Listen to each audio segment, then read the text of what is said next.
et la salle pour que vous me voyez quand même.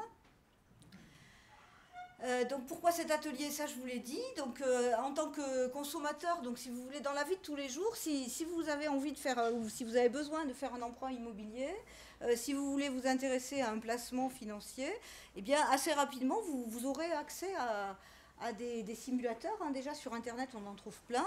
Vous avez des informations qui sont données par les conseillers financiers et même en connaissant quelques notions de mathématiques, c'est pas toujours facile de se repérer là-dedans. Donc j'ai donné deux ou trois exemples qu'on va voir par la suite. Donc sur le livret A, rembourser un prêt à la consommation ou un prêt immobilier, ce qui est mathématiquement est à peu près la même chose. Mais vous allez voir que c'est quelquefois un peu compliqué de se retrouver là-dedans. Donc en ligne, on a accès à des simulateurs financiers. Donc j'en ai copié quelques-uns, vous allez voir ici. Et donc quand vous entrez par exemple un simulateur de livret A, alors j'ai pris la banque postale, mais je me suis rendu compte que d'autres banques renvoyaient exactement sur le même simulateur. Donc on saisit à une date donnée la somme, le capital qu'on désire placer, on fixe la date de sortie. Et le simulateur vous affiche combien vous aurez à la sortie avec le taux de livret A, etc. Pareil pour les prêts à la consommation. Simplement, pour les prêts à la consommation, on peut soit fixer le montant du prêt, soit fixer les mensualités, et puis la machine mouline et vous affiche des résultats. Donc on va voir comment on trouve les résultats affichés par la machine, et finalement, il faut quand même avoir compris un peu comment fonctionnaient les banquiers, et donc comment fonctionnent les mathématiques financières pour arriver à comprendre d'où ça sort. Donc voilà un premier exemple sur le livret A. Alors j'ai fait exprès à chaque fois de mettre des sommes très simples pour qu'on puisse confronter ce résultat à ce que l'on sait faire, nous, avec nos mathématiques de base. Donc là, celle-là, la copie d'écran, je l'ai faite au mois d'août. Donc c'était le 27 août, je vous le dis. Et donc j'avais mis 1000 euros et pour un an. Donc j'ai fait exprès de prendre juste une année. Avec le taux, alors le taux est indiqué, je ne sais pas si vous le voyez bien, mais le taux de livret A doit être indiqué quelque part. Voilà, il est indiqué ici. Taux nominal actuel net, 0,75%. Donc si on fait 1000 euros, nous, on se dit, on le laisse un an. 1000 euros, 0,75%, ben on ne trouve pas la somme qui est indiquée ici. Hein. Ça ne va pas faire 1007,19 euros. Donc la question, c'est pourquoi le simulateur de livret A, il ne trouve pas ça. Donc on va regarder toutes ces questions là-dedans. Donc du coup, pour pouvoir répondre à ces questions, il faut savoir qu'on capitalise de plusieurs façons. Donc vous avez tous entendu parler des intérêts simples et des intérêts continus, je pense que vous en avez tous entendu parler. Donc pour traiter ces problèmes liés autour des intérêts simples et des intérêts continus, eh bien ce sont les outils des suites arithmétiques et géométriques, bien entendu, qui interviennent. Donc avec arithmétique et géométrique, ça je passe vite, vous savez, ce genre de choses. Et puis on a besoin dans les problèmes d'actualisation assez souvent des sommes de termes d'une progression géométrique. Donc c'est des outils vraiment très simples qu'on a au lycée et dont on dispose tout de suite pour pouvoir traiter ces questions. Alors les formules de capitalisation, donc on parle bien de formules de capitalisation. Donc pour un capital investi au départ qui est toujours noté C0, I c'est le taux d'intérêt, et donc en mathématiques financières, quand on utilise le taux d'intérêt, on le considère toujours sous sa forme décimale. Donc si je fais un intérêt de 0,75% comme on avait vu tout à l'heure, ben, ça serait 0,0075, enfin on l'écrit bien sous forme décimale, et donc les formules sont celles-ci. Pour les intérêts composés, ben, on voit tout de suite une suite géométrique, la raison c'est 1 plus I. Si I est l'intérêt, tous les ans on multiplie par 1 plus I, donc là la formule est vraiment très élémentaire pour des gens qui ont fait des maths sur les suites en question, et puis pour les intérêts simples, eh bien, l'intérêt est le même tous les ans. L'intérêt versé est le même et c'est celui qui est calculé sur le capital initial. Donc l'intérêt versé tous les ans, c'est C0I. Donc la raison de la suite, c'est C0I. Et donc quand on fait U0 plus NR, on met C0 en facteur et on trouve ça. Donc ça, ce sont les formules de capitalisation en intérêt simple et intérêt composé. Donc ensuite, la plupart du temps, dans les calculs effectués en mathématiques financières, eh bien, les temps, les dates qui vont être considérées ne seront pas nécessairement entières. Donc en général, lorsqu'on a besoin d'une période non entière, ben, on écrit les formules précédentes dans leur continuité, entre guillemets, hein, c'est-à-dire en remplaçant, du coup, la valeur n, l'entier n qu'on avait tout à l'heure, on l'écrit on écrit la date sous forme réelle. Par exemple, vous voulez prendre 1 an et 4 mois, eh bien on écrira comme date 1 plus 4 douzièmes, sous réserve bien sûr que le taux d'intérêt soit annuel. Hein. Les formules précédentes, elles étaient définies avec un taux d'intérêt annuel. Donc ça veut dire que l'année, enfin la période de référence pour exprimer le temps, c'est l'année. Donc si on a des mois ou des jours ou des semaines, on écrira ça, on le transformera en année pour pouvoir appliquer les formules de capitalisation qui sont au-dessus. Donc là, ça paraît très très simple, mais quand on regarde dans le détail des calculs financiers, ben, ce n'est pas aussi simple que de juste dire si je veux faire 1 an et 3 mois, donc sur mon livret A par exemple, je veux faire 1 an et 3 mois, ben, il suffit que je prenne ma formule de capitalisation en intérêt composé et que je remplace la date T par 1 plus 3 douzièmes. Ce n'est pas aussi simple que ça, et donc c'est ce qu'on va voir par la suite. Alors, on peut aussi s'intéresser, justement, avant d'aller plus loin, à la comparaison de ces deux capitalisations. Donc, comment évolue la valeur d'un capital si on le capitalise en intérêt simple ou si on le capitalise en intérêt continu. Pardon, pas continu pour le moment, intérêt composé. Donc, dans les résultats qui sont là, le capital placé, je l'ai noté C, je ne l'ai pas noté C0. I, c'est le taux d'intérêt. T, c'est la période, donc exprimée évidemment dans la période de référence. Et alors ça, je pense que donc T est positif, c'est important. C strictement positif et I aussi. Donc, on arrive à démontrer l'équivalence qui est là. Donc, ça veut dire que la capitalisation en intérêt simple est supérieure à la capitalisation en intérêt composé, à la seule condition que la période de capitalisation soit inférieure à 1. Donc en gros, si on est sur un taux annuel, eh bien, du moment qu'on a une période inférieure à 1, c'est plus intéressant de capitaliser en intérêt simple. Et si t égale 1, évidemment, les capitalisations sont identiques. Donc visuellement, ça donne ça. Donc on voit bien la progression l'évolution linéaire des intérêts simples, l'évolution exponentielle des intérêts composés. Donc ici, on n'a pas un nuage de points, on a rendu, ça continue en utilisant la date t, et on a on voit bien qu'il se passe quelque chose à la date 1. Hein, à partir de la date 1, les comparaisons des deux types d'intérêts sont différents. Alors les banquiers, eux, en fait... alors en pratique, pardon, je vais trop vite. En pratique, quand on regarde la façon dont les financiers capitalisent, si on a une période qui est au-delà de 1 année, pour un taux annuel, on va capitaliser un intérêt composé. Et en gros, si on a une période de capitalisation qui est inférieure à 1 année, c'est plutôt les intérêts simples qui vont être utilisés. Et donc, dans la diapo suivante que vous avez vue, on travaille sur les taux d'intérêt, donc les taux d'intérêt équivalents, c'est-à-dire... si je prends, alors j'ai marqué proportionnel ou équivalent, je prends une période de référence. Donc imaginons l'année pour que ce soit simple, hein, d'accord? Donc on a 1 année, notre taux il est annuel. Mais on peut s'intéresser à des sous-périodes de capitalisation, par exemple tous les mois.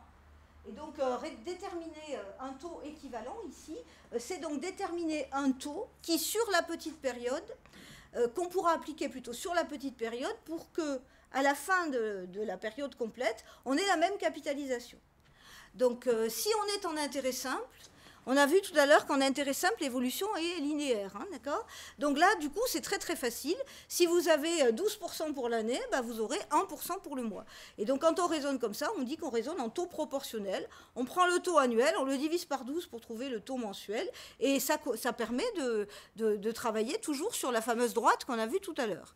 Bon, maintenant, si on est en intérêt composé, à ce moment-là, c'est un petit peu plus compliqué, puisque il va falloir trouver le taux mensuel. Je raisonne avec le taux mensuel, c'est plus simple. Si je calcule, si j'appelle IM le taux mensuel, ça veut dire que tous les mois, mon capital va être multiplié par 1 plus IM. D'accord? Si I est le taux d'intérêt, tous les mois, on multiplie par 1 plus IM. Donc, étant donné que c'est géométrique, à la fin de l'année, ça sera multiplié par 1 plus IM à la puissance 12. Et donc, je dois avoir 1 plus IM à la puissance 12, qui est égal à 1 plus I, si I est le taux d'intérêt annuel. Donc, du coup, ça donne cette formule-là du taux équivalent.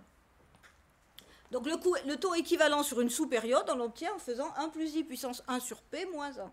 Et donc, ça se comprend en raisonnant sur les coefficients multiplicateurs. On trouve bien ça. Donc, ça, vous voyez, par exemple, je le fais effectivement en première année.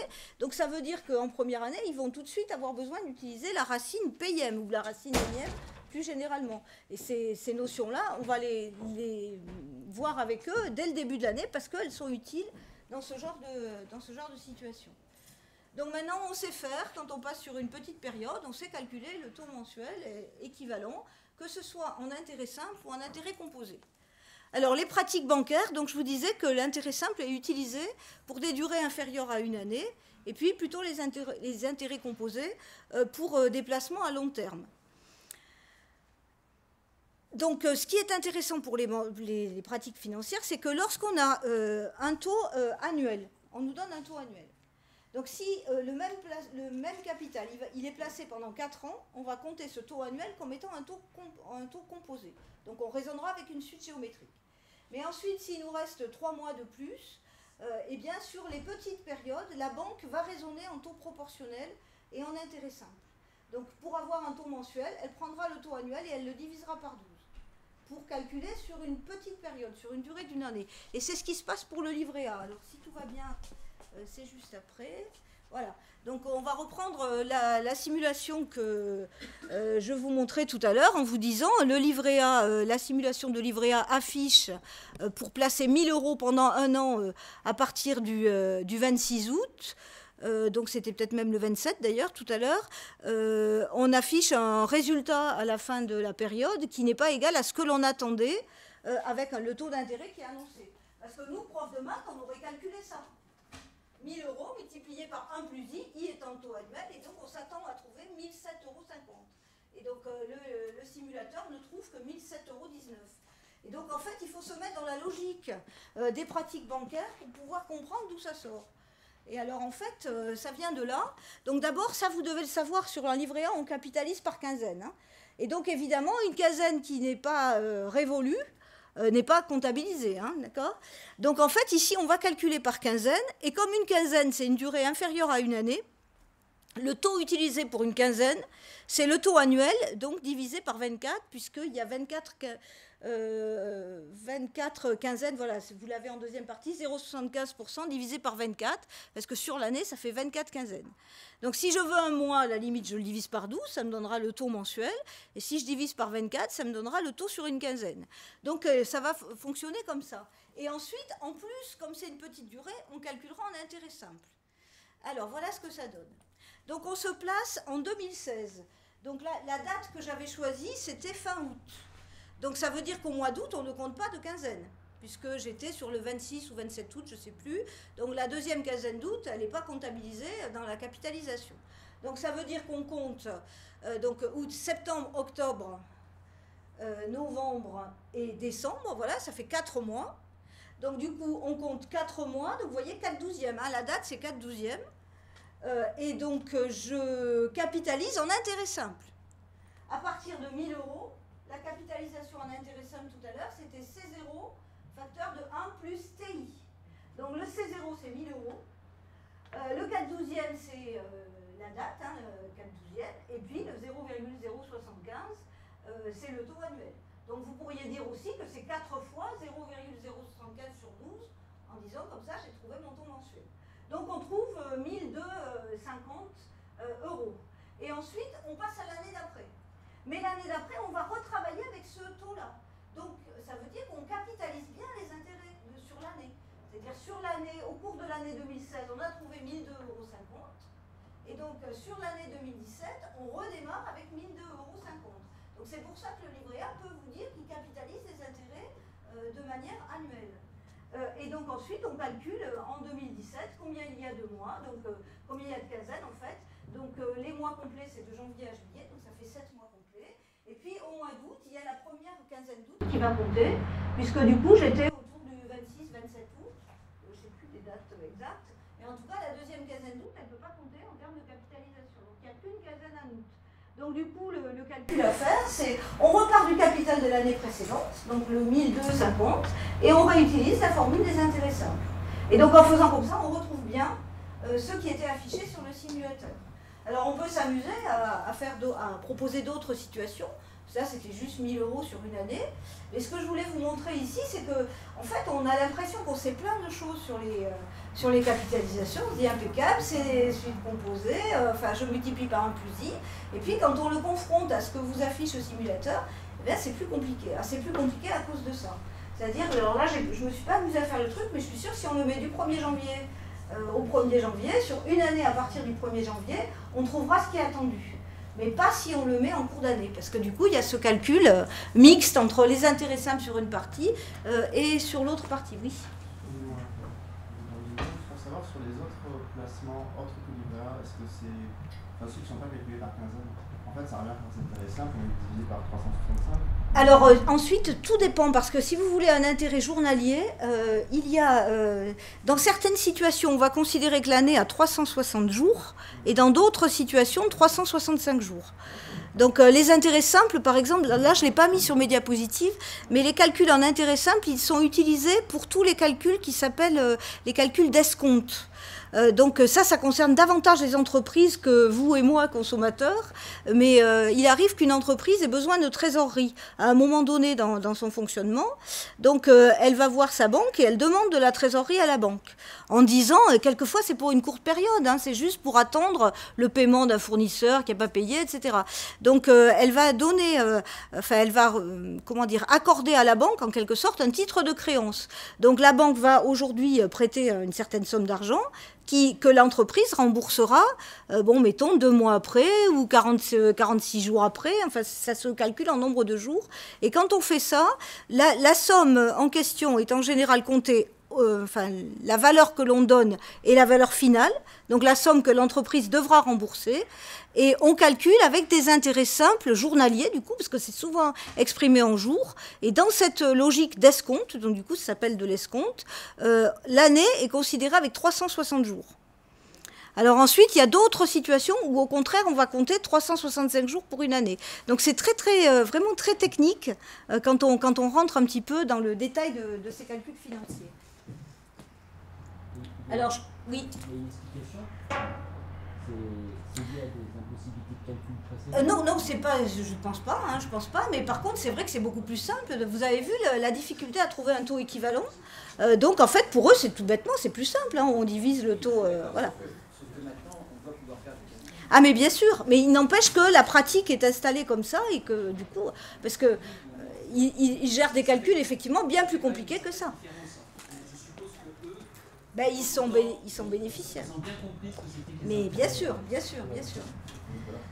Donc je vous ai mis un deuxième exemple. Donc là, pour le coup, j'ai fait exprès de prendre une durée qui était supérieure à une année.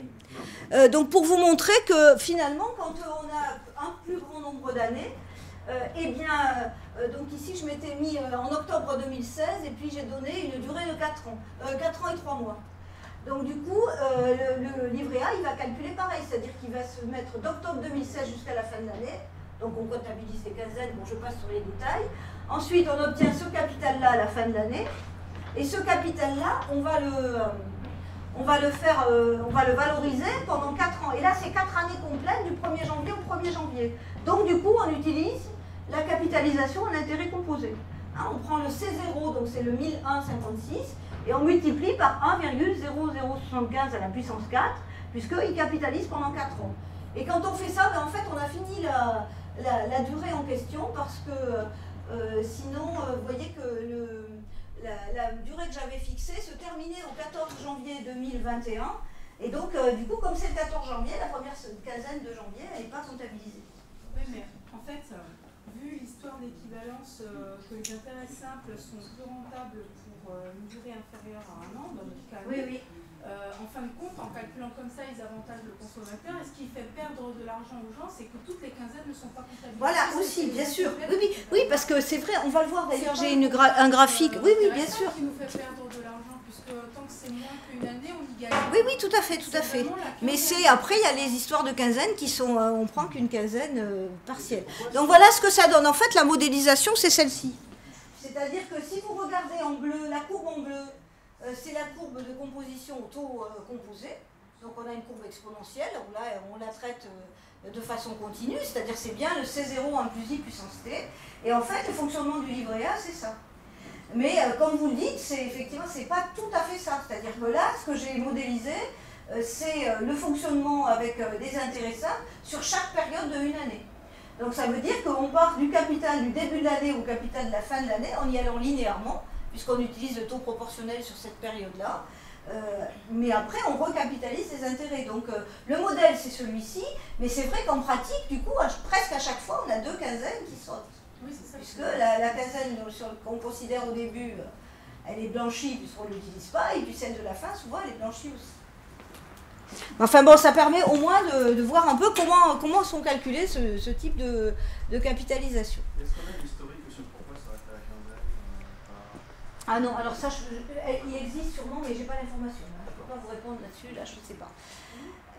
Alors ensuite, je voudrais vous parler donc, de ce qu'on appelle la capitalisation avec un taux continu. Et donc pour comprendre cette histoire de capitalisation en taux continu, il faut avoir compris comment fonctionnait le livret A. Parce que c'est vraiment, dans la pratique bancaire, c'est ça. Si on est sur des petites périodes, on va calculer en intérêt simple et surtout avec un taux proportionnel.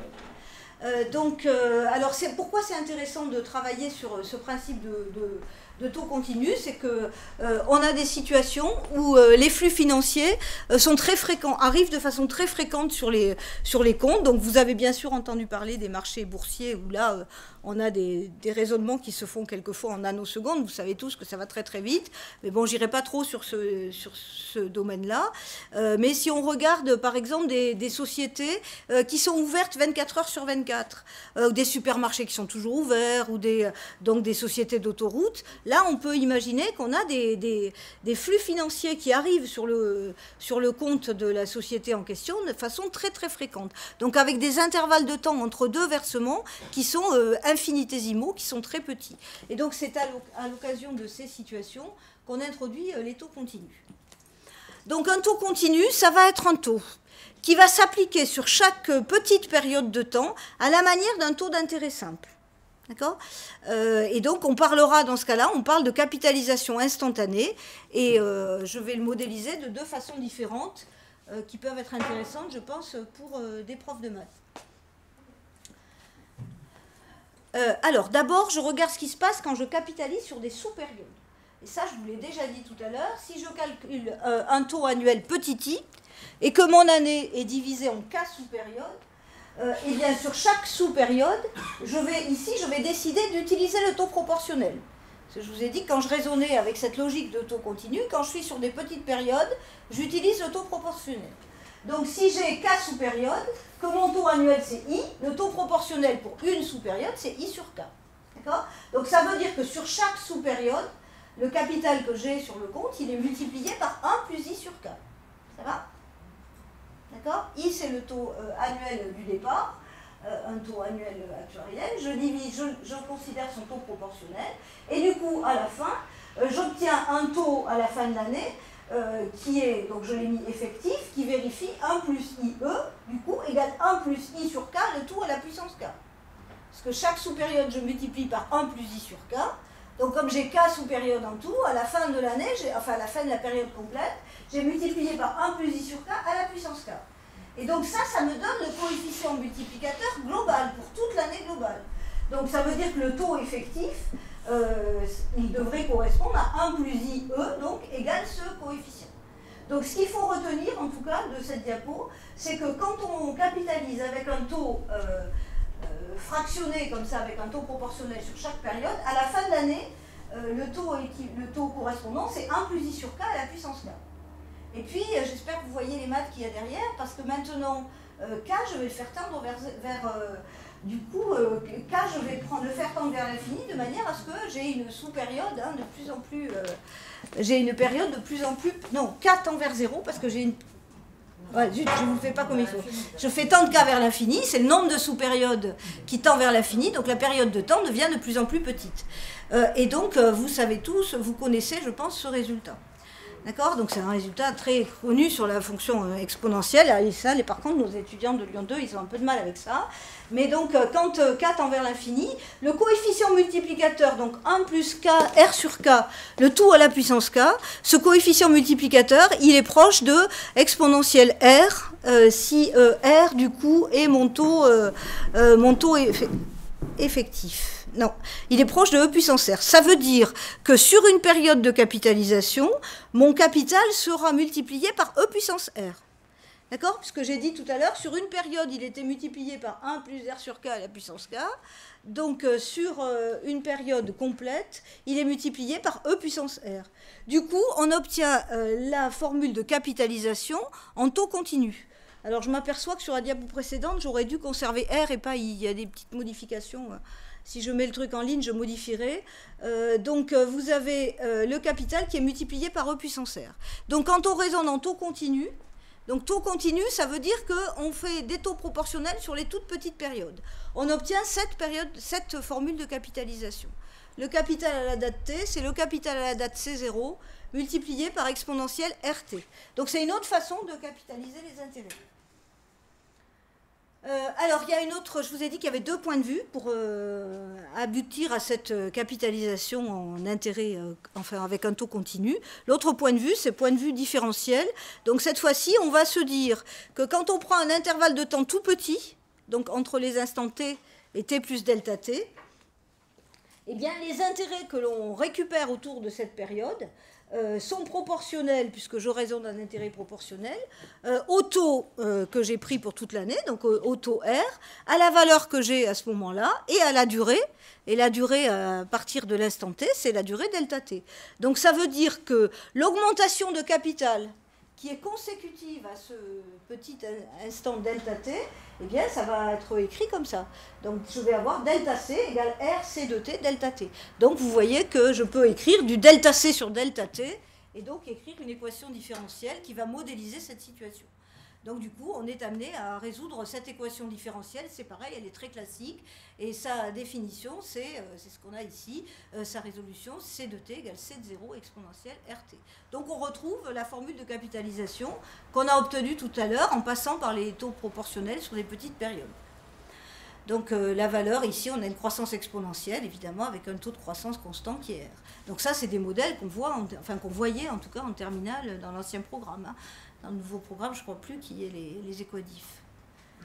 Voilà. Donc ensuite, ce qui est intéressant, c'est de comparer les deux. C'est-à-dire de comparer une capitalisation avec des intérêts composés, avec un taux I intérêt composé, donc qui s'écrirait C de t égale C0 1 plus I puissance t, et puis la capitalisation au taux continu, donc qui va se traduire par C de t égale C0 exponentielle RT. Et donc du coup, là, on a une équivalence entre un taux, alors les financiers appellent ça un taux actuariel, donc un taux annuel composé et un taux annuel continu. Donc le taux annuel composé, c'est la lettre I, et le taux annuel continu, c'est la lettre R. Donc par identification des deux expressions, eh bien, on obtient la correspondance entre un taux annuel composé et un taux annuel continu. Donc évidemment, si le taux annuel composé est proche de 0, bah, c'est quasiment la même chose. D'accord? C'est une approximation toute simple du log népérien de 1 plus I. Voilà, donc pour les taux continus, je voulais vous en parler parce que quand on s'intéresse à ces questions, du coup, on est obligé de recalculer ces taux proportionnels sur des petites périodes. Et puis, on a une équation différentielle, on a des choses intéressantes. Et on verra tout à l'heure qu'on a même de l'intégration derrière dans certains cas. Alors voilà, ben tiens, elle est là justement, parce qu'il arrive, et donc, pardon, je reviens en arrière, excusez-moi, je reviens en arrière comme ça, voilà. Quand on s'intéresse vraiment au marché financier, du type le marché des actions, le marché des obligations, hein, dans ces cas-là, ce qui est très important pour les financiers, c'est l'évolution des taux au cours du temps. Donc il arrive il est même fréquent, que le taux d'intérêt avec lequel on calcule la capitalisation évolue au cours du temps. Donc du coup, on n'a plus un R taux continu, mais un R de t qui varie en fonction du temps. Et donc du coup, l'équation différentielle de tout à l'heure, eh bien, elle va s'écrire C' égale R de t C. Et donc, on obtient une autre formule de capitalisation, c'est-à-dire au lieu d'avoir exponentielle de RT comme on avait tout à l'heure, eh bien, on a une exponentielle de la primitive de la fonction R, en fait, entre 0 et t. Donc, du coup, ça peut très vite être très compliqué, ces histoires de capitalisation à taux variable. Mais c'est vraiment important dans la question il y a beaucoup de jeux financiers entre lorsque le taux va monter, lorsque le taux du marché monte, le taux du marché descend, etc. Donc c'est quelque chose d'important. Alors là, c'est juste un exemple, mais que je retraiterai plus tard si j'y arrive, si j'ai le temps. Je vous reprenais l'histoire de la société d'autoroute. Donc on a une société d'autoroute et donc les péages versés par la société, versés par les usagers, pardon, sont virés sur un compte courant, donc sur le long terme. Et ce compte courant, il est rémunéré avec un taux actuariel annuel de 4%. Donc quand on lit taux actuariel annuel de 4%, ça veut dire que c'est le taux d'intérêt composé. Donc autrement dit, c'est le I dont je parlais tout à l'heure, d'accord ? C'est le taux d'intérêt composé qui sera utilisé sur l'année. Et puis on suppose que les paiements, donc les paiements des péages des autoroutes vont évoluer ils vont évoluer au cours du temps, c'est-à-dire qu'on n'aura pas à tous les instants le même paiement. Ils vont évoluer au cours du temps avec cette fonction-là, f de t égale 0,1 t0 exponentielle 0,03t. Et cette fonction-là, on dit que c'est une densité de flux financier. C'est-à-dire que quand je donne ça, cette expression-là, ça veut dire que sur un instant delta t, le flux financier qui va être apporté, c'est cette fonction-là multipliée par delta t. Donc c'est exactement ce que je vous disais tout à l'heure quand je disais que sur... comment dire non, si vous voulez comprendre ça, il faut vous dire, imaginez, je sais que sur l'année, la société d'autoroute, sur l'année complète, elle récupère une somme grand F. Donc je ne fais pas varier en fonction du temps. Mais cette somme grand F, elle ne va pas être versée à la fin de l'année sur le compte courant de l'entreprise. Elle va être versée au fur et à mesure de l'année. On considère qu'elle est versée de manière continue depuis l'instant 0 jusqu'à l'instant 1. Et donc sur un instant delta t, la somme qui va être versée, c'est grand F multiplié par delta t. D'accord ? Donc du coup, c'est vraiment cette logique de densité donc, qui apparaît sur la question d'après, sur la diapo d'après. Donc vous avez ici la représentation de la fonction exponentielle là, qui était de l'autre côté. Et donc sur l'instant delta t, eh bien, donc c'est bien une densité au même titre que ce qu'on peut voir en probabilité avec une variable continue. Pour l'instant delta t, le versement qui est fait, c'est le f de t qui apparaît ici, multiplié par un dt ou par un delta t. Donc là, je n'ai pas retravaillé pour mettre delta t au lieu de dt. Mais vous voyez, quand on va évoluer, regarder des flux de trésorerie en taux continu, ben, on fonctionnera comme ça. Voilà, donc alors là, on a passé la partie difficile sur les taux continus. Maintenant, je traite des problèmes d'actualisation. Et on a besoin de traiter ces questions d'actualisation quand on s'intéresse à des remboursements d'emprunt. Puisque quand on traite des problèmes d'actualisation, ça veut dire qu'on s'intéresse à la valeur temps de l'argent. Et donc, pour des financiers, comparer deux capitaux, je compare, je ne sais pas moi, 15 000 euros et puis 18 000 euros. Eh bien, pour un financier, 15 000 euros, 18 000 euros, si je ne donne pas d'autres informations, eh bien, ils ne savent pas comparer Enfin, pour eux, ça ne veut rien dire de comparer ces taux-là. Pour comparer deux capitaux, on a besoin de savoir à quelle date on les compare. C'est-à-dire, si vous prenez 15 000 euros aujourd'hui, et si vous prenez 18 000 euros dans 6 mois, imaginez que vous ayez un taux d'inflation important, ce qui n'est pas le cas en ce moment, mais vous pouvez bien comprendre que ça ne veut pas dire la même chose.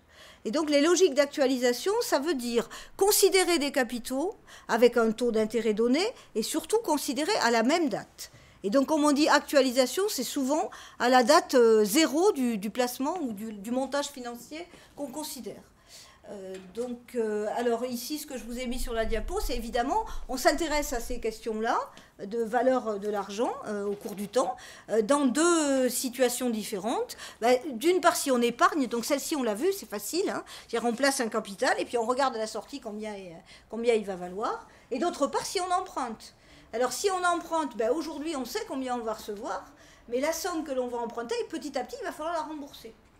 Et donc le principe de remboursement des emprunts, c'est de dire que tous les flux de remboursement qui vont apparaître au cours du temps, quand on les ramène à la date 0, ils couvrent exactement la dette qu'on a contractée à la date 0. Et ça, c'est le principe de base du calcul des mensualités ou des annuités d'un emprunt. Donc le schéma de capitalisation, c'est ça, oui. Donc du coup, quand vous êtes dans un emprunt, c'est exactement ça. On dit, si on modélise en maths financière, on dit qu'on a des séquences de flux financiers. Donc je reprends l'idée de l'emprunt si vous voulez bien.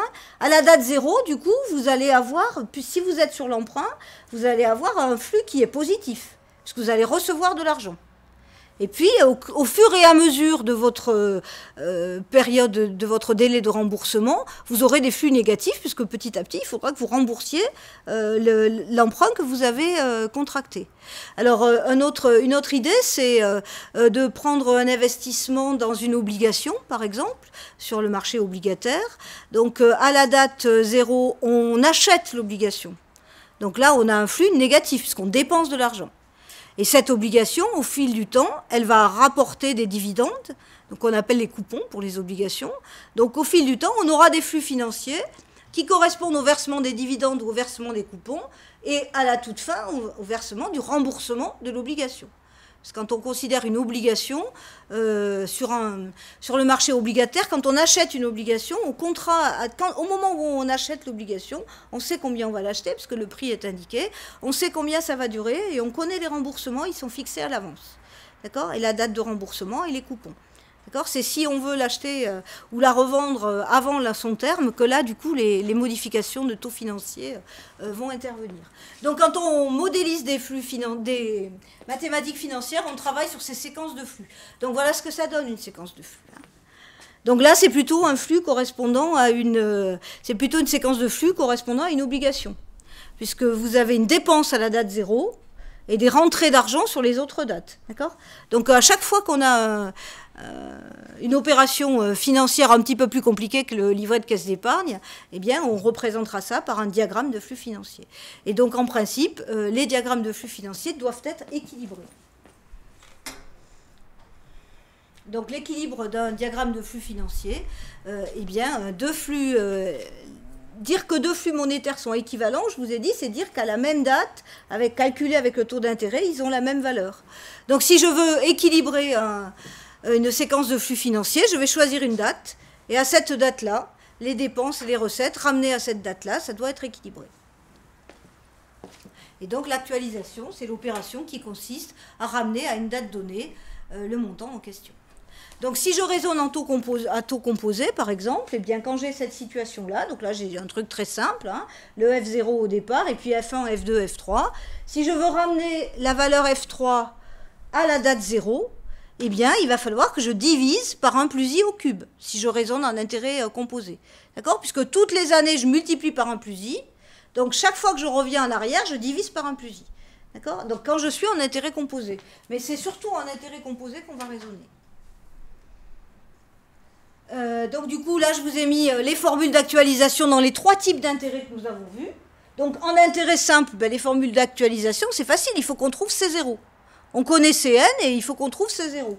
Donc du coup, en intérêt simple, c'est C0 égale Cn divisé par 1 plus Ni. En intérêt composé, c'est C0 égale Cn divisé par 1 plus I puissance n. Et puis en intérêt continu, c'est C0 égale Ct exponentielle moins Rt. Ça va ? D'accord ? Je prends les formules de tout à l'heure et je les lis à l'envers, entre guillemets, pour extraire C0. Donc là, c'est relativement facile. Et donc dans la suite, alors sur l'escompte... Je vous ai évoqué les problèmes d'escompte tout à l'heure, mais donc quand on raisonne en escompte, on est en intérêt simple, mais on a une autre formule d'actualisation. Parce que du coup, on est en intérêt simple, mais ils sont payés à la fin, enfin ils ont une autre façon de fonctionner, dont je n'ai pas voulu parler ici. Mais donc la formule de capitalisation en escompte, la formule d'actualisation avec un taux d'escompte est beaucoup plus facile que celle que je mets ici. Alors par la suite, je vais vous parler des emprunts. Et donc si on parle d'emprunt immobilier ou même d'emprunt de consommation, on va travailler en intérêt composé. Donc pour la suite, je considère juste l'actualisation en intérêt composé. Donc, si je prends une séquence de flux financiers donc positif, vous voyez qu'ici, je n'ai pas considéré F0. Et donc, si je veux écrire la valeur actuelle de cette séquence de flux financiers, eh bien, je dois sommer tous les FK divisés par 1 plus I puissance K. Puisque F1, si je l'actualise à 0, je divise par 1 plus I. F2, je divise par 1 plus I au carré, etc. D'accord ? Donc, du coup, je peux calculer cette somme-là dans le cas particulier où mes flux sont constants. Et quand vous remboursez un emprunt, en général, les annuités, elles sont constantes. Hein. Donc c'est un truc intéressant d'avoir des flux financiers constants. Si on prend une obligation, je vous parlais d'obligations qui versent régulièrement des dividendes. Alors pour une obligation, les dividendes, c'est des coupons, ils sont fixés à l'avance. Donc ils valent tous la même valeur. Donc on a aussi une série de coupons exactement égaux. Et donc c'est intéressant d'avoir leur valeur à la date 0. Donc quand je calcule une actualisation de flux constant, du coup, ça fait cette somme-là. Et donc, c'est une somme géométrique, ça, hein, puisqu'on passe d'un terme au suivant en multipliant par 1 sur 1 plus i. Donc ici, vous avez le premier terme, parce qu'ici, on fait pour k allant de 1 à n, donc il faut mettre le premier terme devant. Donc c'est f sur 1 plus i. Et puis 1 moins q puissance n sur 1 moins q. Hein, donc c'est 1 sur 1 plus i, donc on écrit 1 plus i puissance moins n. Et au dénominateur, j'ai laissé le 1 moins 1 sur 1 plus i, parce qu'il va être multiplié par 1 plus i, qui est justement au dénominateur. Donc on obtient en fait une valeur qui est assez simple. Donc du coup, quand on simplifie ça, on obtient donc le flux constant, et puis multiplié par ce coefficient, là, qui est 1 moins 1 plus i puissance moins n sur i. Donc ça permet de calculer. Si vous imaginez des remboursements d'emprunt, par exemple, alors on va compter des annuités, hein, je suis sur des années, et je sais tous les ans quelles sont les sommes que je vais rembourser. Et donc je peux ramener la valeur à la date 0 de ces flux de remboursement qui vont arriver au cours du temps. Donc ils sont prévus à l'avance, et donc je peux calculer leur valeur actuelle à la date 0. Et donc comme si je suis dans une logique d'emprunt, la valeur actuelle à la date 0, ça doit correspondre à la dette. Donc c'est-à-dire à la somme qu'on a empruntée. Alors ensuite, on parle beaucoup de retraite. Alors quand on peut s'intéresser à la valeur actuelle d'une perpétuité. Alors une perpétuité, ça veut dire que cette fois-ci, on considère qu'on a des versements réguliers, mais ils vont jamais s'arrêter.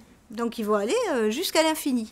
Et donc on peut regarder quelle est la valeur actuelle de cette perpétuité. Et dans les calculs de retraite ou de rente viagère, c'est particulièrement intéressant.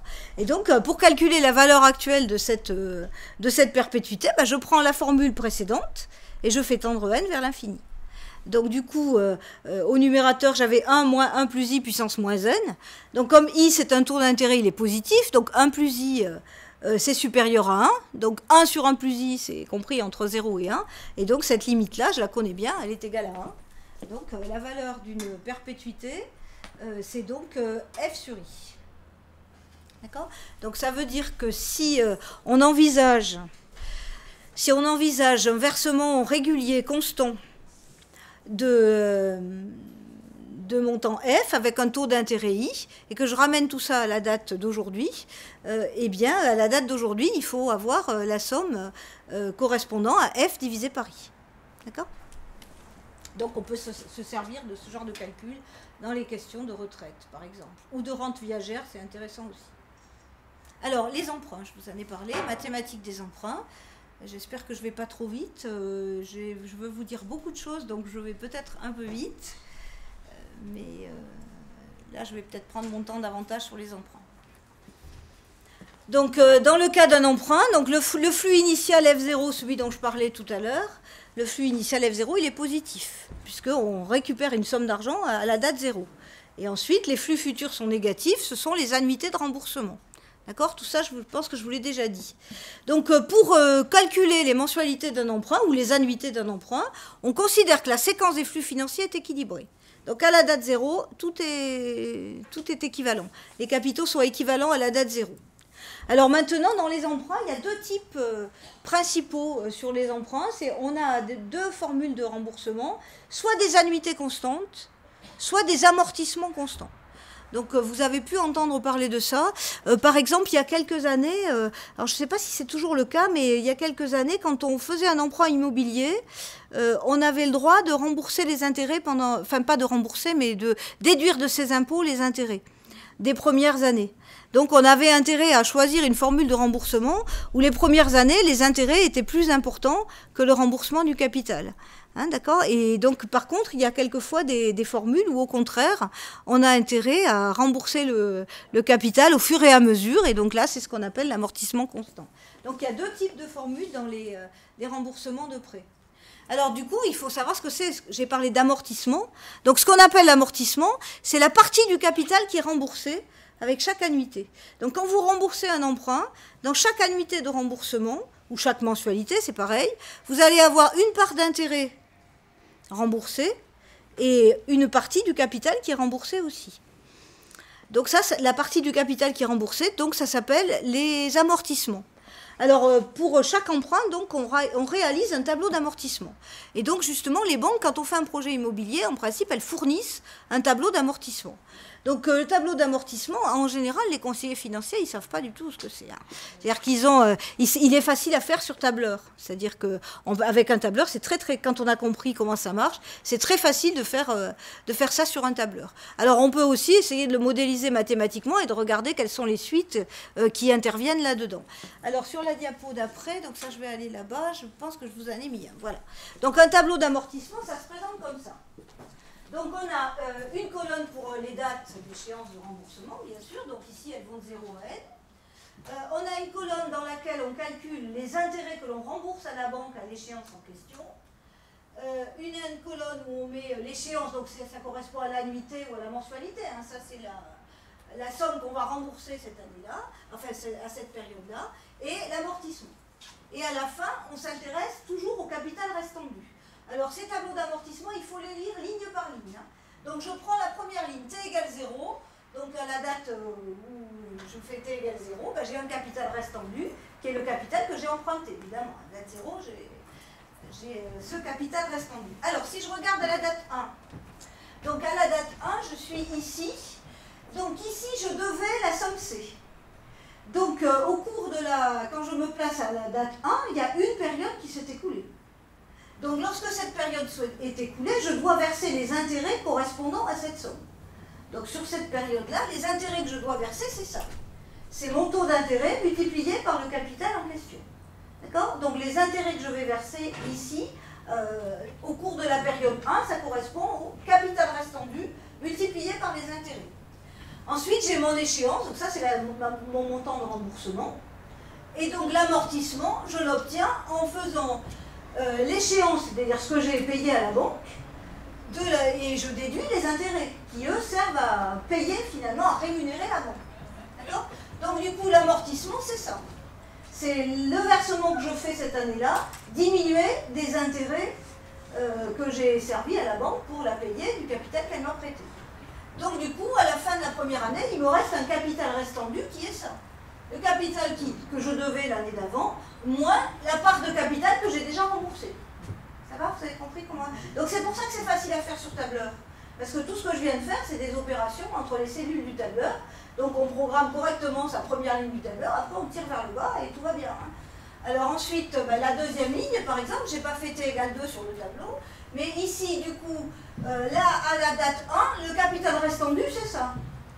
Donc la ligne d'après, les intérêts, je vais les calculer avec ça.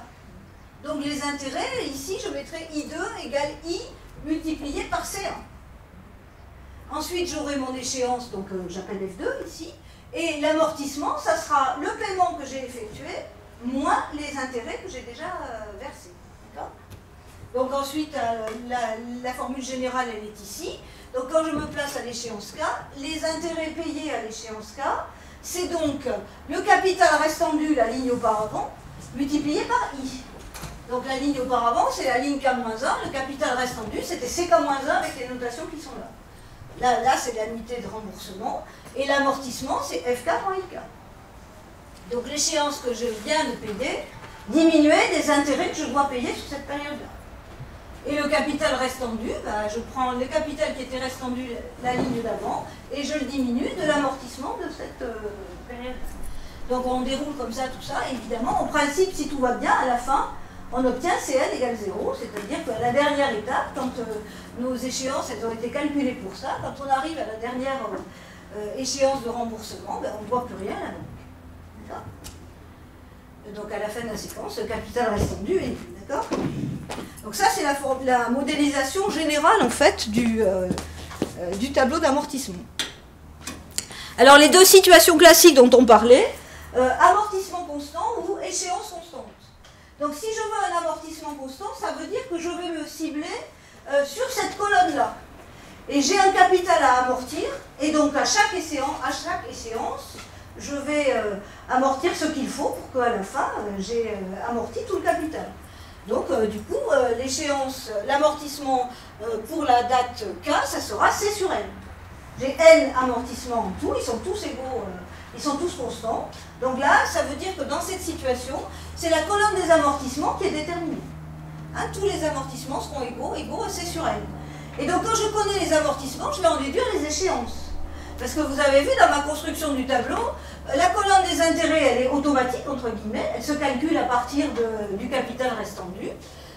Les amortissements, si je les connais, ben, je vais en déduire les échéances à chaque fois. Et puis, l'autre situation, c'est échéance constante. Donc, en général, c'est ce qui nous intéresse quand on contracte un emprunt, parce qu'on a envie de savoir, tous les ans, on aura la même somme à rembourser. Donc, à ce moment-là, c'est la colonne des échéances qui est constante, et c'est les amortissements qui vont évoluer au cours du temps. Et donc c'est là que les amortissements vont être de plus en plus grands au cours du temps. Puisque votre capital restant dû va diminuer, donc les intérêts que vous versez à chaque échéance diminuent aussi, puisqu'ils se calculent sur des valeurs qui diminuent.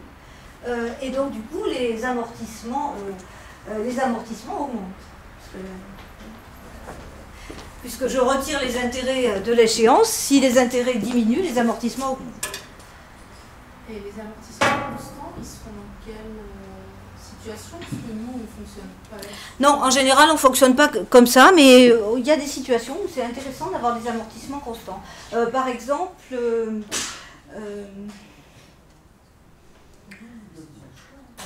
ah oui, nous, on ne nous donne pas le choix, je suis d'accord, on ne nous donne pas le choix. Mais fiscalement, c'était intéressant de faire ça. C'est-à-dire le fait d'avoir des annuités constantes, c'était intéressant à deux points de vue. Parce qu'au niveau d'une gestion de budget, c'est intéressant d'avoir des annuités constantes. Et en plus, au début, on rembourse beaucoup d'intérêts. Et donc, on le déduisait des impôts. Je pense qu'on le déduit toujours des impôts. Non, c'est terminé. Mais il y a eu une période où c'était intéressant de faire ça, de majorer les intérêts qu'on avait ici. Alors après, les amortissements constants, ça peut peut-être être plus intéressant pour une entreprise dans une gestion comptable. Ça veut dire que tous les ans, en ligne comptable, on sait que la part de capital qui est amortie, c'est celle-ci. Hein. C'est-à-dire que c'est d'autres situations plus proches des entreprises. Hein. Effectivement, là, du coup, on rencontre peu ça, nous, quand on va voir une banque. C'est pas ça qu'elle nous propose. Hein. Donc d'ailleurs, je commence que par les annuités constantes, parce que c'est justement ce que l'on a à faire. On a affaire à cette situation d'annuité constante. Donc, du coup, le schéma financier, c'est ça. Le capital prêté, c'est C. Et puis, on a tous les flux de remboursement qui sont constants. Donc, du coup, quand on équilibre le diagramme financier, C, ça doit être égal à F sur 1 plus I, plus, etc. C'est ce que j'ai calculé avec vous tout à l'heure. Donc, je ne vais pas refaire le calcul. Ça donne ça. Hein, on a fait ce calcul-là déjà.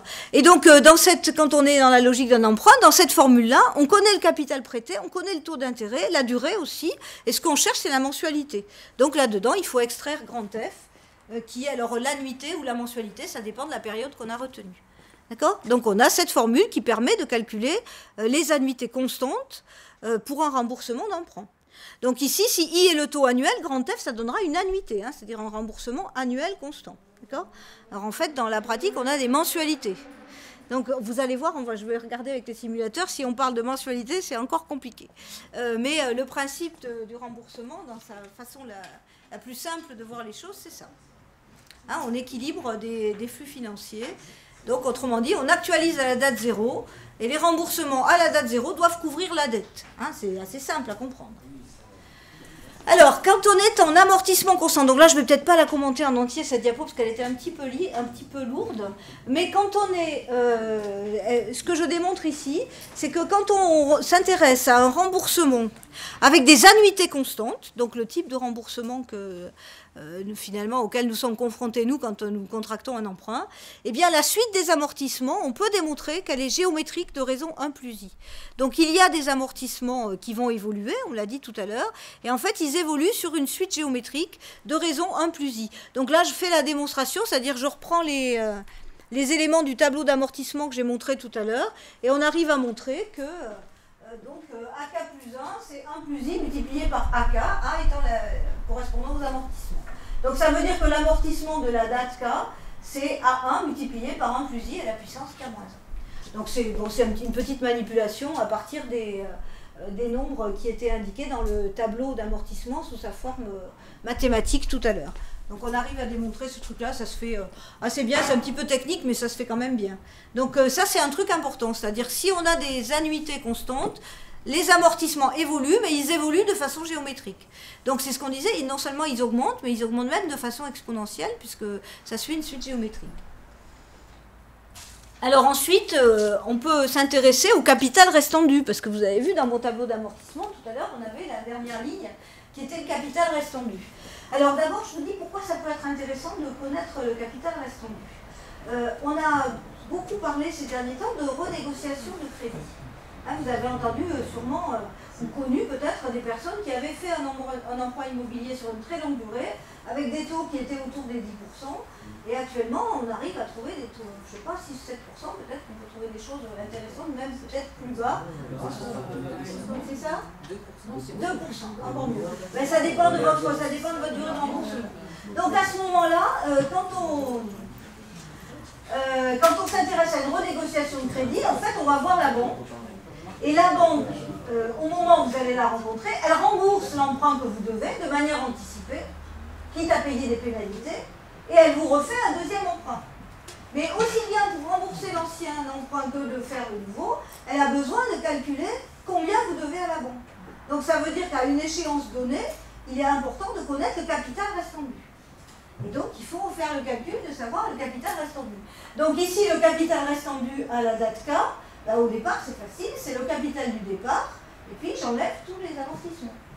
Comme les amortissements, c'est une suite géométrique, j'ai la somme de termes d'une suite géométrique. Donc ça fait cette expression-là pour le capital restant dû. Et puis, on se rappelle ici que A1, donc le premier amortissement, c'est l'échéance constante, puisqu'ici j'ai une échéance constante, diminuée des intérêts calculés sur le capital. Donc je simplifie la valeur de A1. Donc A1, ça fait l'échéance constante. Mais la valeur de l'échéance constante, tout à l'heure, on a dit que c'était ça. On l'a calculé avec notre équilibre de flux financier. Donc on met IC en facteur, vous l'avez ici. Et donc quand je mets, j'obtiens A1 égale IC, facteur de, d'où il sort mon 1 plus I puissance moins N, divisé par 1 sur 1 plus I, alors je ne sais plus. Ah oui, ça y est, je sais. C'est-à-dire qu'on met IC en facteur et il faut calculer à l'intérieur de la parenthèse.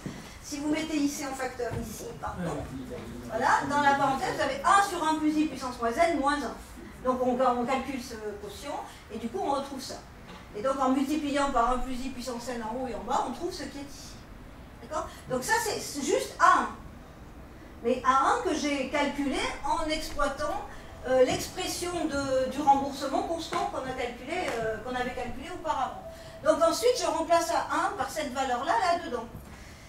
Et donc on obtient un résultat qui est intéressant parce qu'on va voir qu'on pourrait le retrouver de manière plus simple. Donc je remplace A1 par ça comme je l'ai annoncé, hein, j'ai fait exactement ce que j'avais annoncé, donc je mets C en facteur, toujours pareil, donc il y a un 1 moins, le I disparaît, hein, puisqu'on a IC et puis il y a un I qui apparaît au dénominateur, donc on se retrouve avec ça, et quand on finit les calculs, donc là je ne détaille pas plus le calcul, mais on obtient ce résultat qui lui est très intéressant. Parce que ce résultat, il nous rappelle une formule qu'on a vue tout à l'heure, et il montre que le capital, ce qui n'est pas trop étonnant finalement, c'est que le capital restant dû à la date K, eh bien en fait, c'est pas autre chose que la valeur actuelle, donc la valeur à cette date-là, des futurs flux de remboursement. D'accord? Donc on peut faire un calcul avec les suites géométriques, mais en fait, il suffirait de se placer à la date K, sur notre diagramme de flux financier de tout à l'heure, on se place à la date K, on regarde tous les flux futurs de remboursement, et si je les actualise à cette date, eh bien je trouve exactement le capital restant dû. Cette formule le prouve ici. Hein. Donc ça montre bien qu'il y a dans le fonctionnement qu'on a vu jusque-là, on a un équilibre des diagrammes de flux financiers finalement à chaque date du cursus de remboursement. D'accord ? Donc si je veux renégocier un crédit à partir d'une date donnée, eh bien c'est à partir de ce capital C indice K qu'on retravaillera le remboursement du crédit, remboursement anticipé du crédit et la renégociation d'un nouveau crédit pour aller derrière. Alors là, c'est un schéma de... là, j'ai pris le tableur, hein, j'ai regardé ce que ça donnait. Donc, 80 000 € empruntés sur 8 ans. Le taux nominal, c'est 5 ans. Donc, le taux de remboursement, là, ici, taux nominal ou taux de remboursement, c'est pareil, 5 ans. Et donc, on calcule l'échéance constante. Donc, ça veut dire qu'on utilise la formule que je vous ai montrée tout à l'heure qui permet de calculer l'annuité constante. Donc là, ce sont des annuités.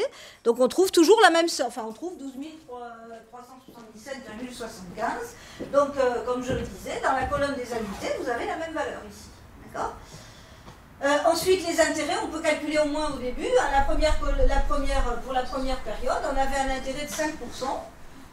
On calcule au départ sur 80 000 €. Donc, on trouve les 4 000 € qui sont là. Ensuite, du coup, l'amortissement, je rembourse ça, mais je dois 4 000 € à la banque pour les intérêts. Donc, il reste cette somme-là, par différence, qui va être utilisée pour éponger le capital restant dû. Donc, la somme qui est ici, on l'obtient en faisant 80 000 moins ça.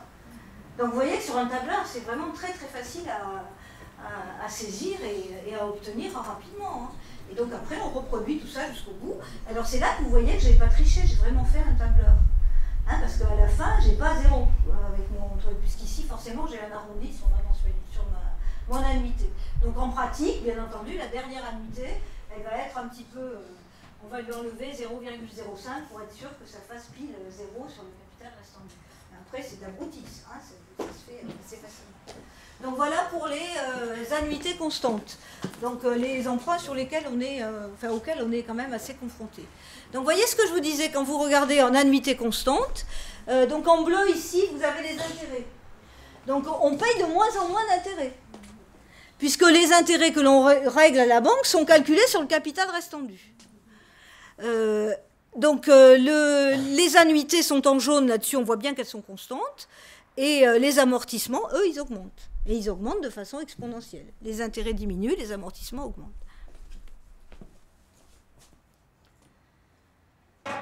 Alors voilà ce qui se passe quand on voit... donc du coup là je pense que j'ai pris aussi la banque postale, tant plus que les couleurs allaient bien avec mon diaporama, donc j'ai pas...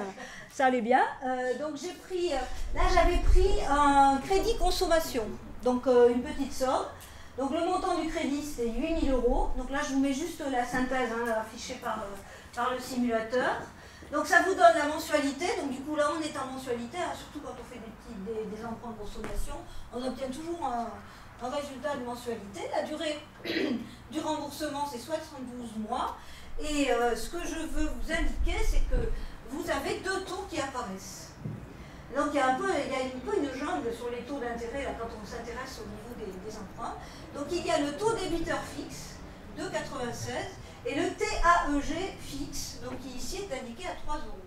Donc après il y a des coûts d'assurance, mais j'ai évidemment pas pris l'option assurance, on peut toujours ensuite sélectionner une assurance en plus. Et il est indiqué qu'on n'a pas de frais de dossier. Donc c'est un prêt basique, hein, on a juste 8 000 € avec 121,41 € de mensualité. Alors, le taux débiteur, si on regarde un petit peu ce que ça veut dire, le taux débiteur, c'est le taux sur lequel vont être calculées les mensualités. Donc, pour calculer les mensualités, il va falloir calculer un taux mensuel.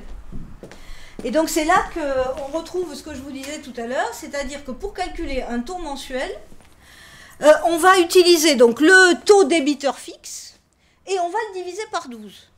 Donc là, la banque, pour calculer son taux mensuel, alors qu'ensuite elle raisonnera en taux équivalent, il n'empêche qu'elle fait un taux mensuel proportionnel, à partir de son taux débiteur fixe.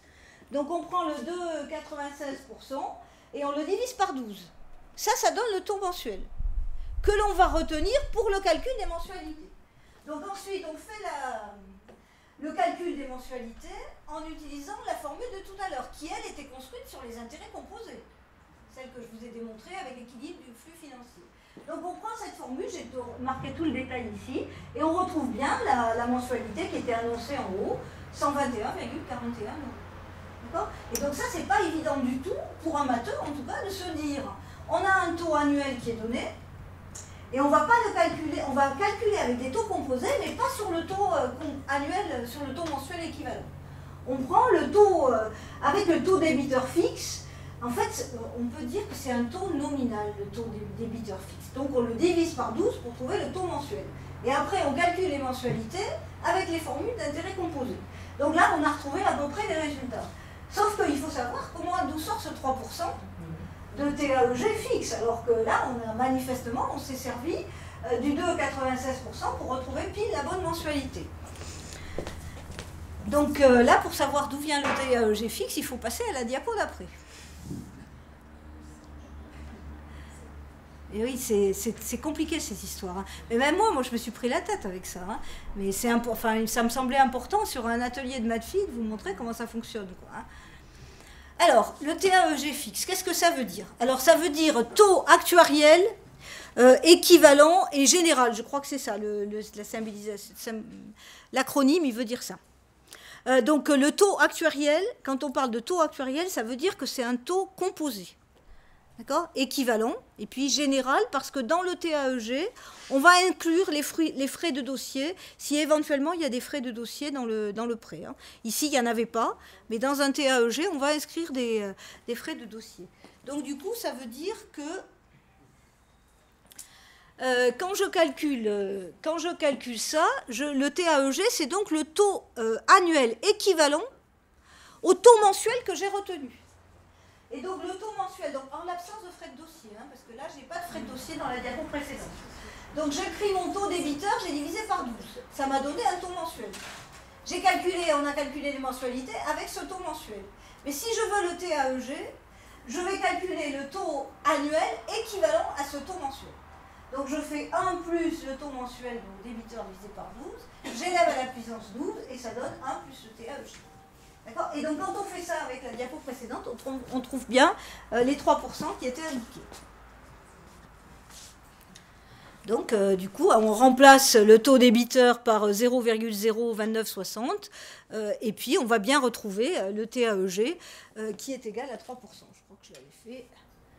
Voilà, en fait, quand on fait le calcul, on obtient 0,03, puis derrière, il y a 3 zéros, donc on a bien arrondi à 3% de TAEG fixe. D'accord ? Donc, si on donne le taux débiteur, c'est celui qui sert pour faire les mensualités, et donc on va le diviser par 12 pour calculer les mensualités, et ensuite, éventuellement, on peut trouver le TAEG correspondant. Donc, quand je vous disais que c'était une jungle, c'est vrai. Hein. Ben, le TAEG, en fait, c'est un taux qui est, je pense que c'est un taux qui est réglementaire et qui permet de comparer différents taux. C'est-à-dire que voilà, la loi oblige les banquiers à donner le TAEG. Et alors d'ailleurs, s'il y a des frais de dossier, le TAEG, il va être calculé à partir des paiements réels que l'on effectue. C'est-à-dire qu'on va tenir compte des frais de dossier pour calculer le TAEG. Donc c'est pour ça que pour un emprunteur, la loi oblige à ce qu'on indique ce TAEG parce qu'il permet de comparer ce qui est comparable. Non, alors les assurances, vous avez vu, elles étaient comptées en dehors. Mais les assurances, elles sont données avec un taux, il y a un TAE de quelque chose, donc c'est aussi comptabilisé sur les assurances, enfin c'est aussi, il ne faut pas que je dise comptabilisé, mais réglementé, d'accord, d'un point de vue des consommateurs. Donc il me semble que je vous ai fait un exemple avec des frais de dossier. Oui, voilà. Donc là, j'en ai pris un autre simulateur. Il était toujours bleu, donc ça allait bien. Donc celui-là, donc vous aviez emprunté 5 000 € sur 15 mois. Donc on donnait le TAEG fixe, donc 3,58. Le taux débiteur, il est donné aussi. Et donc le taux débiteur, il est écrit tout petit, mais il est en haut, c'est 2%. Un débiteur fixe, il est donné tout en haut. Et on vous disait qu'il y avait 50 € de frais de dossier. Donc là, il y a 50 € de frais de dossier. Donc du coup, si je veux calculer la somme que je dois effectivement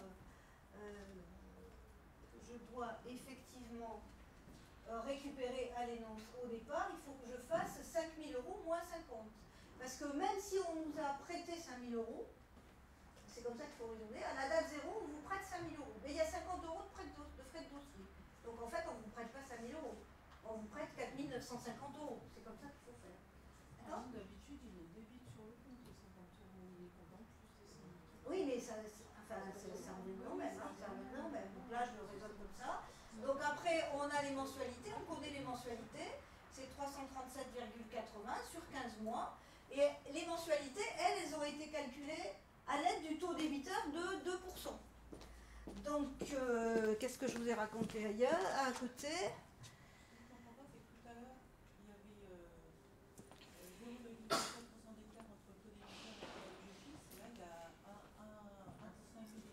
Et oui, parce que là, justement, le TAEG fixe, il intègre les frais de dossier.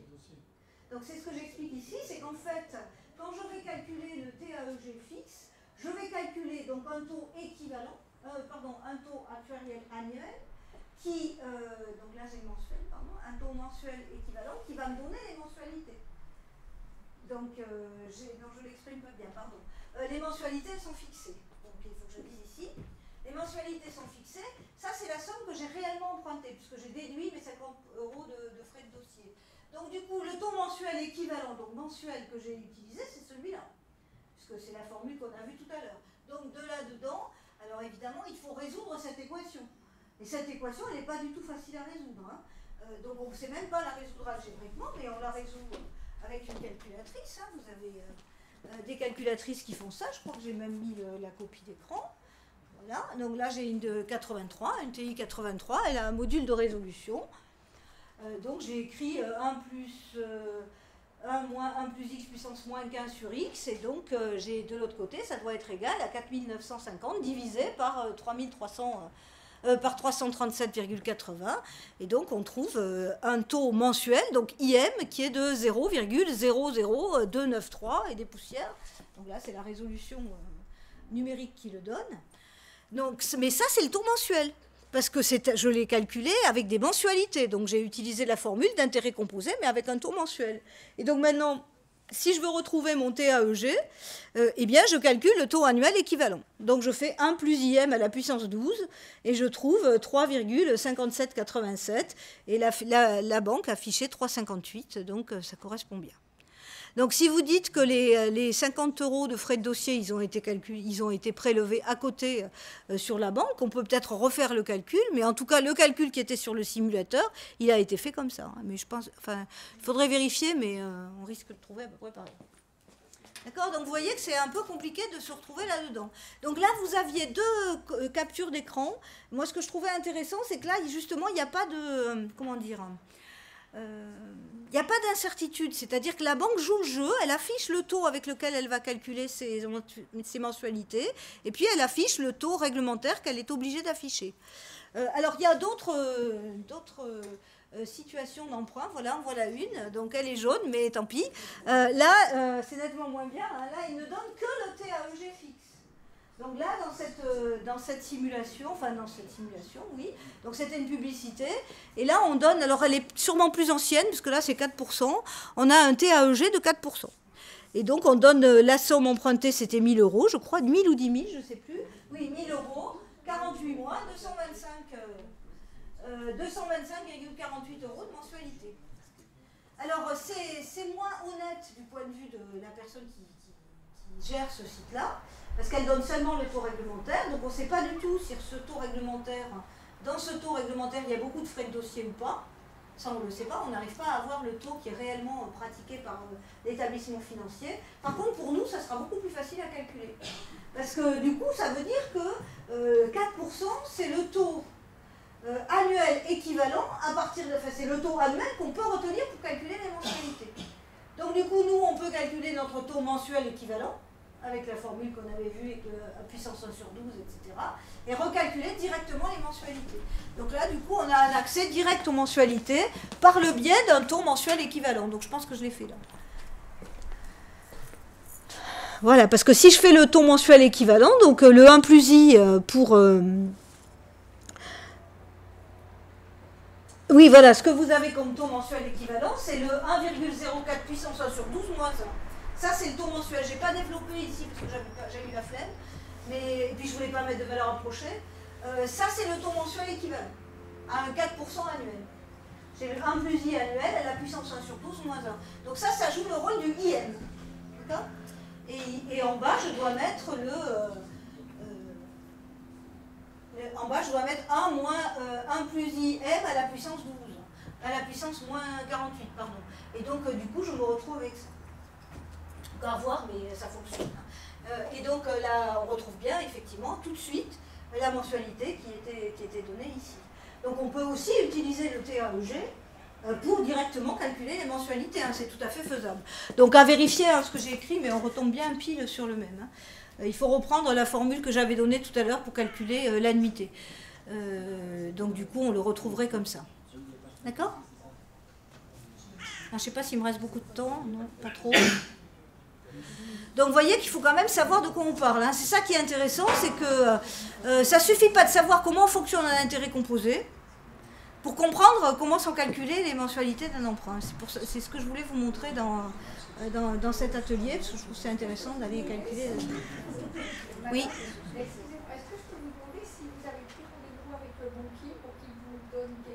Alors ça m'est arrivé, ils ne savent rien. C'est-à-dire qu'en général, ils ont leur calculatrice, voire leur tableau, en disant, ils ont des tableaux, vous voulez emprunter tant, voilà. Et donc ils ne savent pas. Et si vous leur dites, mais attendez, votre... Donc non, c'est pas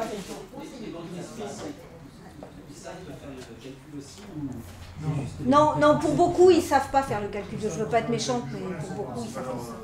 Et puis, ceux qu'on voit, nous, quand on va à la banque et qu'on demande un emprunt, sont des commerciaux.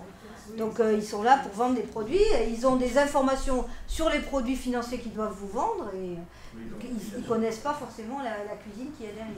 Quel est l'intérêt de la banque de proposer une renégociation du prêt ? Parce que la banque, elle ne perd jamais d'argent. Donc, déjà, même si c'est chez elle, si c'est un prêt de chez elle, et qu'elle va renégocier un prêt de chez elle auprès de vous en redonnant un prêt chez elle. Déjà, il y a des pénalités de remboursement anticipé sur le premier prêt. Ensuite, elle va quand même se faire payer du travail qu'elle vous fait et de la proposition qu'elle vous fait sur la renégociation. Si le consommateur est avantagé, la banque doit automatiquement perdre de l'argent. Oui, mais vous oubliez la concurrence entre les établissements bancaires. C'est-à-dire que si elle ne le fait pas, vous allez aller chez quelqu'un d'autre. Et vous allez dire, je rembourse chez vous de manière anticipée le prêt, je ne vous demande rien, je paye ma pénalité et je vais voir la banque voisine. C'est-à-dire que là, il y a une concurrence même féroce entre elles. Donc il y a ça aussi. Hein. Parce que surtout, ils ne font pas leur beurre sur les prêts. Moi, en banquier, je le connais plutôt bien, je présente caisse locale et je discute pas mal avec lui, il me dit clairement que les renégociations, c'est pour garder des clients. Et voilà. En perdant de l'argent sur les prêts. On en revient à ça. Les taux sont tellement bas que l'argent, ça leur coûte cher de prêter à taux aussi bas, même si l'argent est gratuit pour eux. Par contre, c'est les frais bancaires, c'est les cartes bleues, ces choses comme ça, et c'est pour ça que les frais bancaires explosent. Et ils ont explosé ces dernières années. Ils perdent beaucoup d'argent sur les prêts. Ça leur permet d'avoir des clients fidélisés à long terme. D'accord, ça c'est plus logique. En général, on vous oblige à domicilier votre salaire dans un établissement quand vous prenez un prêt. Ils ne sont pas censés perdre de l'argent sur ce genre de choses.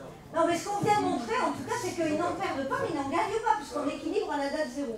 Donc, ça c'est vrai. Ils n'en gagnent pas, comment dire, en actualisant, parce qu'on équilibre le diagramme financier. Mais là, on peut en discuter pendant longtemps. Hein. On peut en discuter pendant longtemps. Alors, je vous ai dit qu'il y avait des emprunts à amortissement constant. Donc, on a vu tout à l'heure, donc amortissement constant, c'est beaucoup plus facile. Parce que là, du coup, tous les amortissements sont égaux. Tous les amortissements sont égaux à C sur N, C étant le capital prêté et N étant l'échéance. Donc, du coup, si je veux connaître le capital restendu, c'est très facile. Le capital restendu à la date K, c'est le capital que je devais avant, moins les cas amortissements qui sont tous égaux à C sur N. Donc la valeur de CK, elle est facile à trouver. Et comme la valeur de CK est facile à trouver, du coup, les intérêts à la date K, ils sont faciles à trouver aussi. Puisque les intérêts qu'on paye à la date K, c'est le taux d'intérêt calculé sur le capital de l'année d'avant. Capital restendu à l'année d'avant. Donc les mathématiques, elles sont beaucoup plus simples ici, ça se fait bien. Et quand je connais l'amortissement et je connais les intérêts, donc du coup, je connais l'annuité. Puisque l'annuité, elle doit amortir et elle doit payer les intérêts. Donc je prends l'amortissement constant plus les intérêts à payer. Donc là, c'est vraiment beaucoup plus simple à écrire. Voilà ce que j'ai mis ici. Les amortissements plus les intérêts. Donc bon, j'ai écrit la formule. Ce qu'on peut juste noter, c'est que la dernière, c'est C sur N multiplié par 1 plus I. Et donc, on peut aussi vérifier, donc là, il faut faire un calcul plus technique sur les suites, mais ça marche. On peut aussi vérifier que si on actualise toutes les annuités de remboursement, avec le calcul que j'ai fait au-dessus, on va bien retrouver à la date 0 le capital prêté. Donc là, je ne l'ai pas détaillé parce que c'est un peu technique. Et sur le tableur, ça donne ça. Donc, j'ai toujours la même idée tout à l'heure, c'est 80 000 euros remboursés sur 8 ans au taux de 5%. Donc, le capital, donc il faut regarder, c'est l'amortissement constant. Donc j'ai dit 8 ans, 80 000 euros, donc ça fait 10 000 euros tous les ans. Donc tous les ans, on va rembourser une part de capital égale à 10 000 euros. Donc c'est constant. Ensuite, les intérêts, donc sur la première ligne, c'est comme tout à l'heure, c'est 4 000 euros. Donc la première année, on a une annuité de 10 000 l'amortissement, plus 4 000 d'intérêts. Donc ça fait on a une annuité de 14 000 euros. D'accord ? Et puis la ligne d'après, eh bien ce qui change, c'est les intérêts. Puisque la ligne d'après, nos 5% d'intérêt, ils sont calculés non plus sur 80 000, mais sur 70 000. Donc on va trouver 3 500 d'intérêt. D'accord ? Et donc la suite des intérêts, on peut voir que là, du coup, la suite des intérêts, elle est arithmétique, hein, elle diminue de 500 à chaque fois. C'est normal, puisque à chaque fois, vous allez calculer les intérêts sur un amortissement qui a été diminué, enfin sur un capital qui, lui, a diminué de 10 000 euros à chaque fois. D'accord ? Le total du crédit, alors, il est plus cher comme ça ou avec l'autre version? Parce que finalement, vous avez fait la simulation. Oui. C'est vrai, alors je pense qu'il est moins cher avec l'autre version. Ouais. Ouais, je pense que c'est moins cher. C'est vrai, j'ai pas fait le total. Il faudrait regarder, mais il me semble que c'est moins cher avec la première version. Mais là aussi, le coût total du crédit, c'est quand vous calculez ça, vous voulez dire si j'ajoute toutes les annuités. Et ça, la question est de savoir si c'est une mesure intéressante pour le coût total du crédit. Parce que quand vous faites ça, intuitivement, on a envie de faire ça. Et d'ailleurs, c'est indiqué souvent dans les tableaux d'amortissement. Ça va bien si vous n'avez pas d'inflation. Mais sinon, c'est problématique, puisque vous ajoutez une somme d'argent qui est versée à la date 1 avec une somme d'argent qui est versée à la date 8. Ça a un sens en termes de comparaison de crédit. Bah oui, parce que du coup, on est sur la même durée avec une autre banque, on pourra faire ça. Ou en termes de comparaison de ces deux-là, par exemple, hein, de ces deux emprunts-là, puisque c'est sur la même durée avec le même taux, et que l'inflation sur la même durée sera la même. Vous voyez, il faut quand même se poser cette question-là. Du coup, si on a la valeur temps de l'argent, bah, c'est pas évident que si on veut regarder la valeur des deux crédits, bah, il faudrait pouvoir les regarder à la même date. Hein. D'accord ? Ça ne peut pas, parce qu'on ne connaît pas ce qui peut se passer dans les en même temps. Oui. Et puis je vais même plus loin, c'est-à-dire il faudrait tenir compte de l'inflation, parce que si on tient compte uniquement de ça, si on les compare à une date donnée, enfin à la date 0, en tout cas ça va être équivalent, puisqu'ils ont été construits pour que ce soit équivalent à la date 0. Donc c'est un peu plus subtil que ça, mais c'est vrai que souvent on appelle coût total du crédit en ajoutant les annuités, ça c'est vrai. Moi c'est un truc que je retiens pas trop, mais qu'on peut retenir, oui c'est vrai. Alors après il y a un dernier type d'emprunt qui est proposé, alors les banques le proposent ça, hein, mais elles le proposent à des investisseurs. Donc elles vont proposer ce genre de choses si par exemple vous voulez vous lancer dans un investissement immobilier, c'est-à-dire acheter un logement que vous comptez louer. Et donc, si vous comptez le louer, à ce moment-là, vous pourrez fiscalement, c'est toujours fiscal, hein, vous pourrez fiscalement déduire du montant des loyers perçus, donc qui sont des revenus, les intérêts versés. Et donc, à ce moment-là, la banque peut proposer donc, ce qu'on appelle un emprunt in fine. Et donc, au départ, elle vous dit, le capital est remboursé une seule fois à la fin. Donc, on emprunte, je ne sais pas, 70 000 euros, par exemple, pour acheter un appartement sur 15 ans. A priori, on remboursera les 75 000 euros dans 15 ans. Et au cours des 15 ans, on ne verse que les intérêts. Et donc, les intérêts sont toujours identiques, puisque le capital restant dû, il est toujours le même. Mais on rembourse les intérêts sur ce capital. Donc là, les intérêts sont constants. Et on rembourse le capital à la fin. Sauf que les banques, elles sont quand même pas... elles ne vont pas vous faire confiance pour rembourser 60 000 euros ou 70 000 euros à la fin. Donc en général, quand ils vous proposent ça, ils vous disent, mais en même temps, on prend un compte... Donc c'est souvent une assurance vie. Et donc au fur et à mesure, dans vos mensualités, vous allez aussi, vous aurez des mensualités à verser. Et dans les mensualités que vous allez verser, ou les annuités, il y en a une partie qui va rembourser les intérêts, et l'autre partie qui va aller alimenter un plan épargne, c'est un plan assurance vie souvent, qui a pour objet de fabriquer les 70 000 euros que vous devrez rembourser juste à la sortie du... je déconseille formellement. Je conseille ma banque à cause d'un prix. Ah ben oui. Mais moi, je ne conseille rien du tout. Hein. Là, je décris ce qui est. Donc, alors, la question, c'est. Oui, mais moi, quand on me l'a proposé, je me suis dit, c'est bizarre. Ça me paraissait curieux, moi, de faire comme ça. Mais bon, alors, voilà la séquence des flux sur le prêt in fine. Donc, au départ, on prête C. Donc, on reçoit. Enfin, là, c'est du point de vue de la banque. Hein. Elle sort la somme C au départ. Elle va récupérer en cours de route les intérêts à chaque fois, toujours calculés sur le capital. Et sur la dernière échéance, en plus, on remboursera le capital. Donc ça, c'est le schéma du côté de la banque. Donc du coup, tout est calé à l'avance. Et tous les mois, enfin tous les ans plutôt, parce qu'on parle d'annuité ici, tous les ans, on doit rembourser IC, sauf sur la dernière. Et donc après, on met à côté donc, un fonds d'amortissement associé. Et alors c'est Sinking Fund, je crois, en anglais. Enfin bon, moi je n'ai pas retenu le nom en anglais. Si, voilà, Sinking Fund. Je n'ai pas d'accent anglais correctement, mais les financiers, ils fonctionnent beaucoup avec des termes en anglais. Et donc voilà le fonds d'amortissement qu'on veut faire avec. Donc lui, le fonds d'amortissement, là c'est côté client. Lui, tous les ans, on va l'amender d'une même mensualité. Et à la fin, l'objectif, c'est qu'à la fin, à la date N, votre plan épargne, enfin votre plan assurance vie, il est récupéré exactement le capital en question. Alors je vous dis que c'est une assurance vie parce que j'ai lu il n'y a pas très longtemps que c'était quand même intéressant d'avoir plutôt ce fonds d'amortissement associé en assurance vie, parce que s'il y a un décès de l'emprunteur en cours de route, comme c'est une assurance vie, ça va rembourser le prêt de la banque et du coup les héritiers potentiels récupéreront l'appartement ou l'investissement qu'on a fait sans avoir à achever de rembourser. Non, il y a un autre avantage. Il y a les gens qui ont le capital dès le départ, ils ont intérêt à emprunter et ils placent le capital en parallèle. Mais c'est ce qu'on a dit.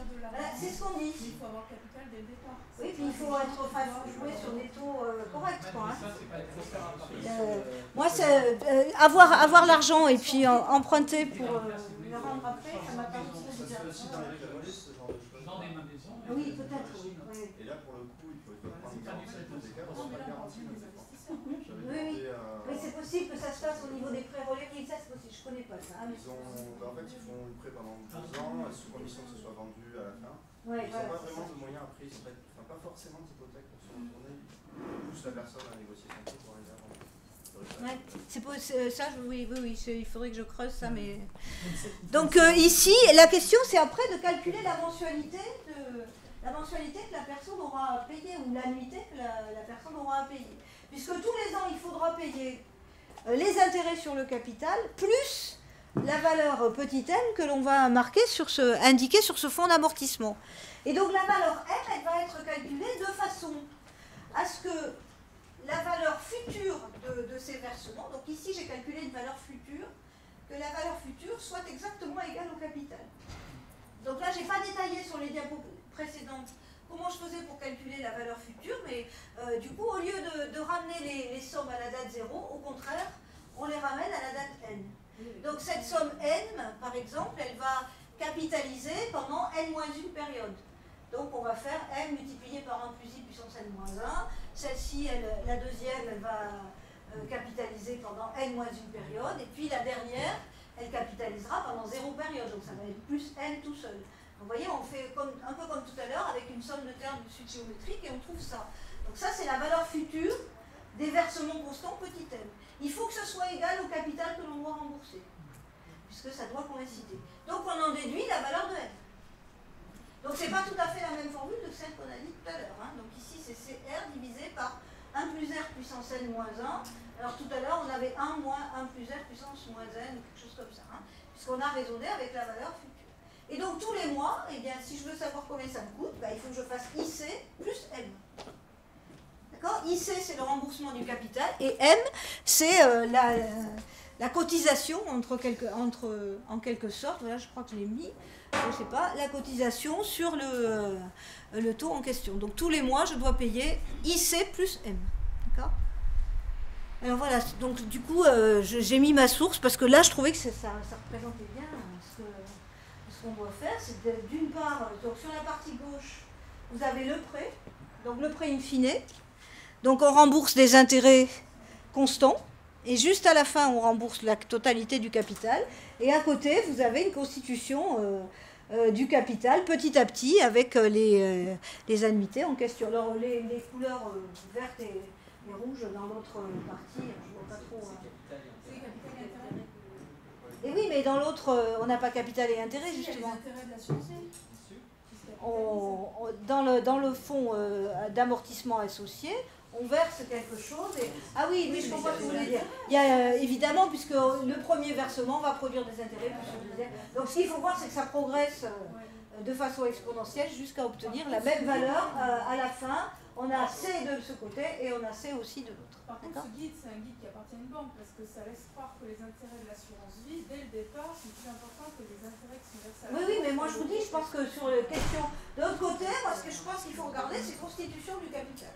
Donc il ne faut pas. Non, mais ce que je trouve intéressant là-dedans, c'est quand même. Ce qu'il faut regarder, c'est à la fin. Ah, le fait qu'à la fin, on est exactement. Voilà. Bon, et j'ai dépassé le temps. Donc le coût annuel pour l'emprunteur, il est là. Et donc ce qui est intéressant, oui, dans le coût annuel, je vous ai dit M plus IC, je vous en ai parlé. Donc là, j'ai écrit le calcul de M plus IC en détail. Et ce qu'on peut vérifier, c'est que si le taux du prêt et le taux du fonds d'assurance vie sont identiques, ben en fait, on obtient exactement la même chose qu'avec un calcul d'annuité constante au taux I. Donc ça revient, c'est exactement la même dépense tous les mois. Après, bon, il faut voir si c'est intéressant de jouer sur les taux. Voilà, alors j'avais plein d'autres choses à vous dire, mais bon, je n'ai pas été écoulée, j'espère